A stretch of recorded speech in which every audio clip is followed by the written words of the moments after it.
Hello friends, welcome to Story Time. Today we're going to read this story.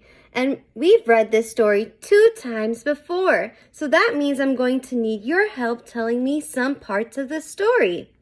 Before we begin, do you remember what the title of this story is?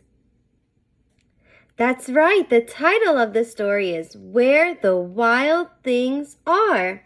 And you may remember in this story that there is a boy named Max. Do you remember what problems Max had? Max left the wild things and went back home. Do you think he will visit the wild things again? If you have an idea, let me know. Now let's begin our story. Do you know it's story time, story time, story time? Do you know it's story time in our classroom today? And the title of this story is, what is it again? That's right, Where the Wild Things Are. Story and pictures by Maurice Sendak. And in this story we have 2 vocabulary words. Our first vocabulary word is, do you remember? That's right, mischief. And mischief means when you know you're doing something that is wrong. Mischief. And our second vocabulary word is, do you remember?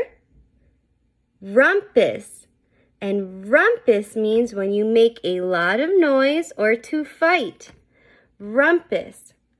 So friends, since this is going to be our 3rd time reading this book, I'm going to pause at some parts so you can help me and say what is happening in this story.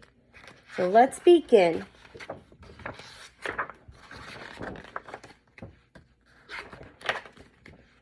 Where the Wild Things Are. The night Max wore his wolf suit and made mischief of one kind and another, his mother called him Wild Thing, and Max said, "I'll eat you up." So he was sent to bed without eating anything.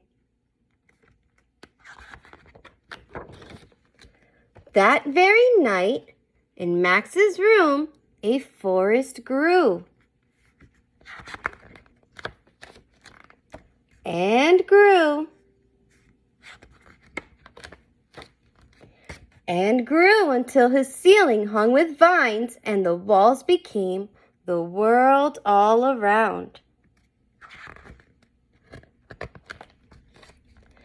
And an ocean tumbled by with a private boat for Max, and he sailed off through night and day and in and out of weeks and almost over a year to where the wild things are. Friends, do you remember what happens next? If you do, let me know. Where does he go? What is happening here?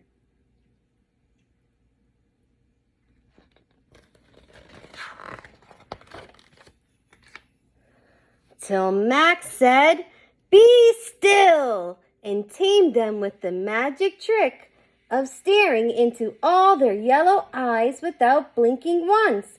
And they were frightened and called him the most wild thing of all.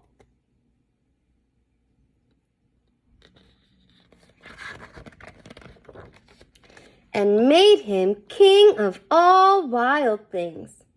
"And now," cried Max, "let the wild rumpus start."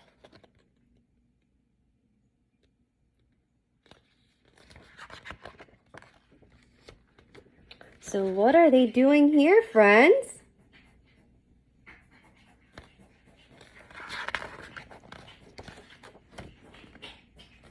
What do we see Max doing with the wild things?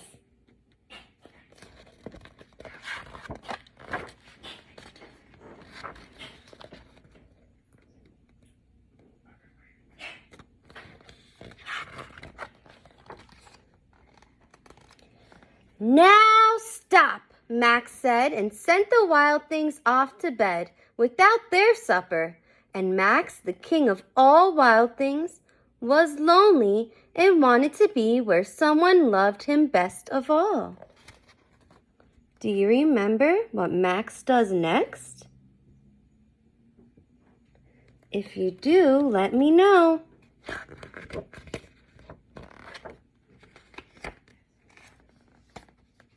The wild things roar their terrible roars and gnash their terrible teeth and roll their terrible eyes and show their terrible claws.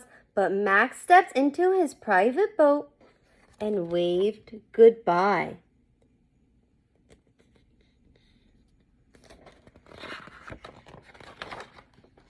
And sailed back over a year and in and out of weeks and through a day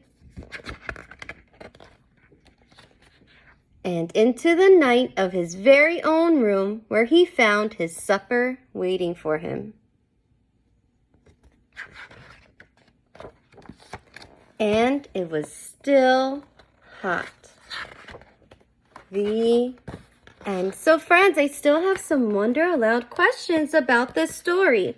And I want to go back to the end of this book where Max was wondering how he was feeling when he wanted to go back home.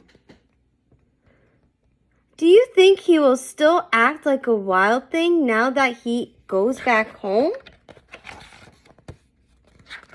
He didn't seem too happy, right? He looked very lonely after a while. So do you think he will still act like a wild thing now that he is back home? If you have an idea, let me know. And I wonder what might have happened if Max didn't get lonely while he was with the wild things. Do you think he would still have gone back home and left the wild things? What do you think, friends? And what do you think Max's mother will do the next time she calls him a wild thing? Let's go back to that in the very beginning. What do you think Max's mom will do the next time Max is wild? If you have an idea, let me know. I hope you enjoyed our last time reading this book, Where the Wild Things Are. Till next time, bye friends.